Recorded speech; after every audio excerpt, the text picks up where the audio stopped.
I will hand you over to Evert Verhagen on creative cities. I am in a bit of trouble because this presentation that I have, I prepared also for a lecture that I did last week in Moscow, and they gave me 1.5 hours there. So that's not what we are going to do here. So I will skip some slides, but you can find my presentation on issue via the website of the Club of Amsterdam, so that will be no problem. 1 second, sorry. The statement is that... the camera meanwhile. The camera is still fine. Yeah. I just talk. The point that I want to make this evening is that I do no longer believe in top-down projects. I think bottom-up projects are too small and take too long, so we are really looking for a new type of project, and I call this transformation. And I am working in different capacities, have been working for the city of Amsterdam and the last 10 years in my own company in different projects, transformation projects everywhere in the world. And I think I've learned something about what to do and what not to do in these projects. And what struck me most is that the knowledge about this kind of project, the knowledge sharing, the possibilities to learn about this kind of working in this kind of projects on the university does almost not exist. So it's like you have a group of let's say 500-600 doctors, and they all are cutting in human bodies, and they don't talk with each other, and everybody thinks that he has to go on cutting and doing his things on his own. This is actually what happened in the cancer research in the first 50 years, let's say, of last century. But today we are a little bit more clever and we exchange our knowledge. There are possibilities for that, but with city transformation we don't do that. So that's a pity. I did this project in Amsterdam, Westergasfabriek project. I did this between 1990 and 2005. And I'm not going to talk about this project. You all know, I think we know it's more or less a success. Very successful transformation project here in Amsterdam. What it helped me with is to meet all these people everywhere in the world that are working on projects like this. So I visit cities like Bilbao, Belfast, the Ruhr area, all these cities that had an mainly industrial basis and that are now looking for a new future.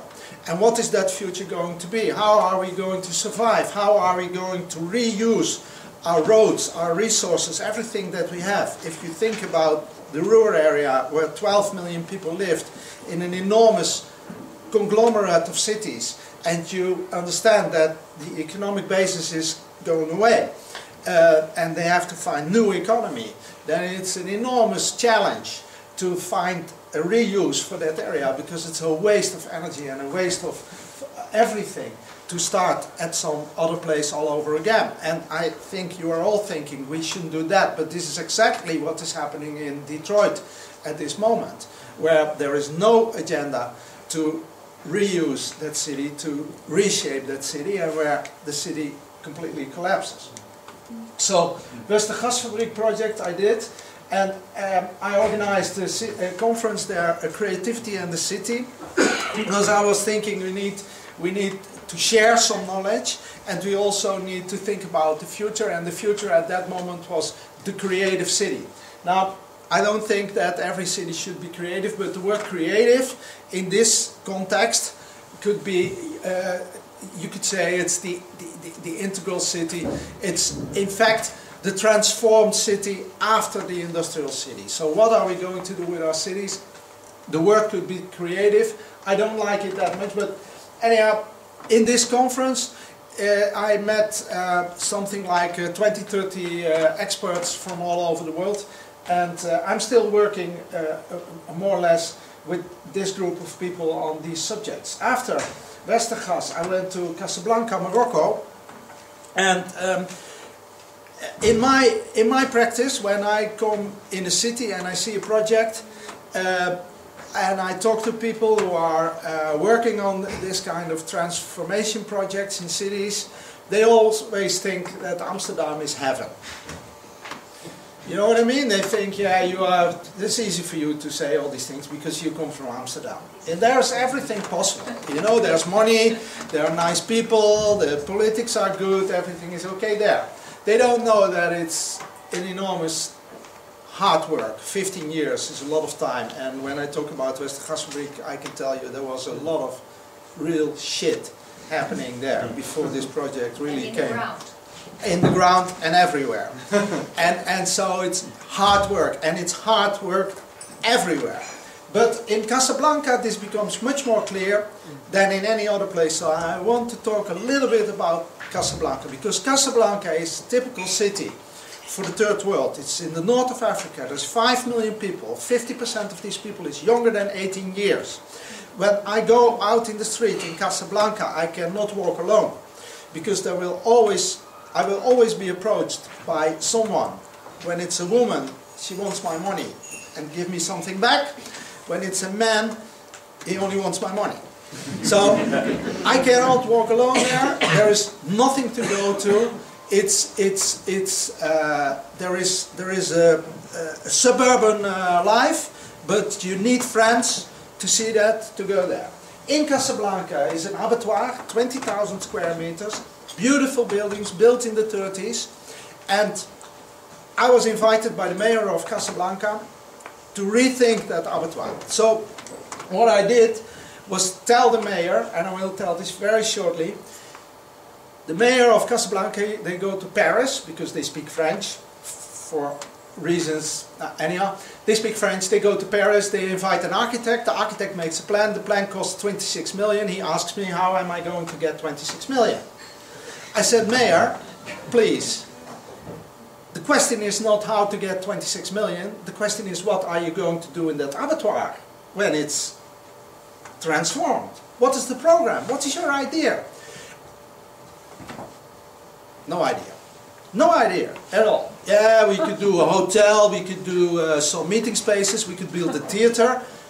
People in Casablanca don't go to Shakespeare. They're not interested in Shakespeare. So I convinced the mayor to start tomorrow, not in 20 years, but tomorrow, by opening the abattoir, inviting his artists, inviting his young people, and together in co-creation create a new program.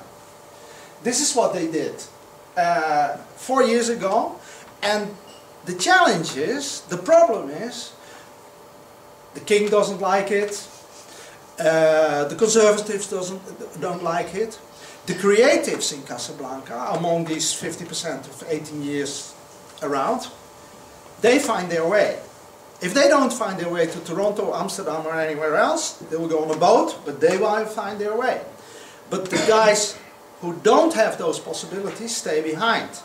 And this is where frustration starts, and this is where the problems start, and in this way Casablanca is a very interesting project, because if we are not going to solve that, if we are not going to create these kind of places where people can climb on the ladder, can find their possibilities for emancipation in their city where they live, they will always go somewhere else to find that. And if they do that and leave, the ones who didn't have the possibility will stay behind.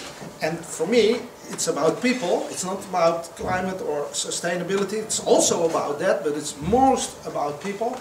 And this is what I see is happening in the world today. So I saw this in Germany.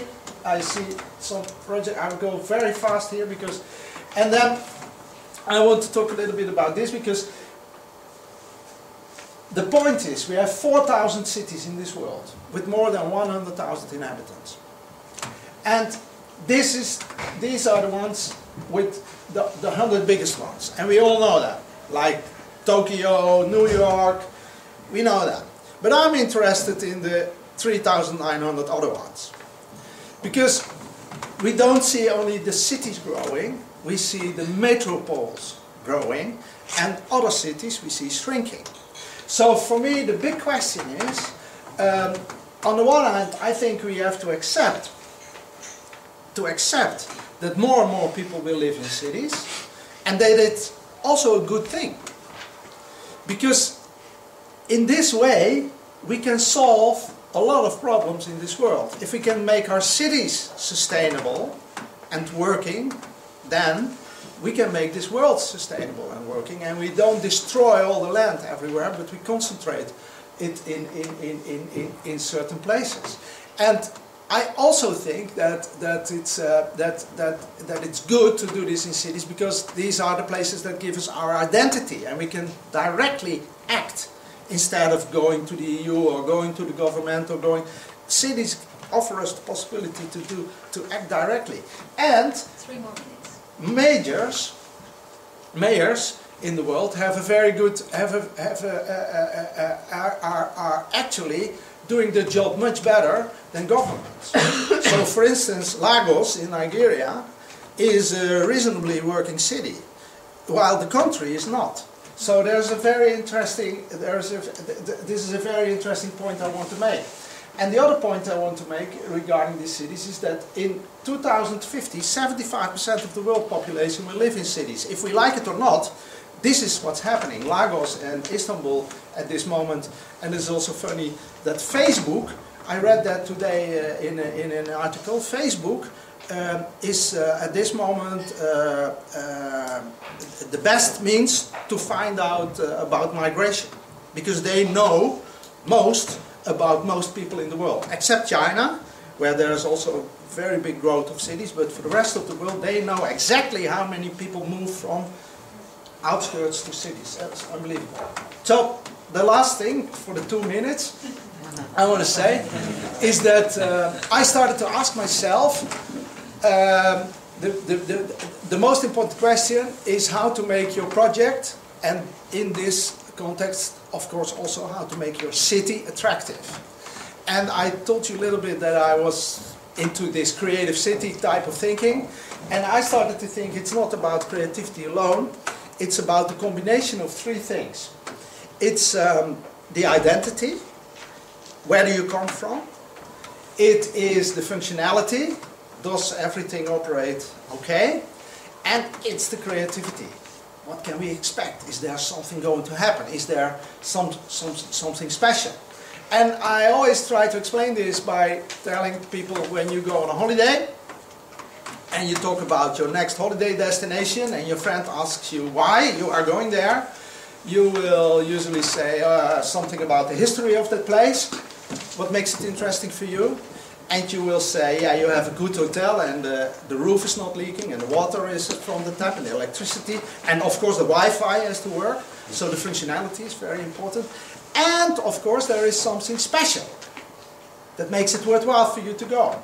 So I think attractivity, attractive cities, attractive projects, good projects, projects that have the capacity to bind people to it and to make people stay where they are, have these 3 factors in it. They have an identity, they are functional, and they have a very interesting creative component in it. And I think that to achieve that, that is really what we have to do today in transformation. So if I don't have more time, I will stop here, and we will see during the discussion if there is to add something further.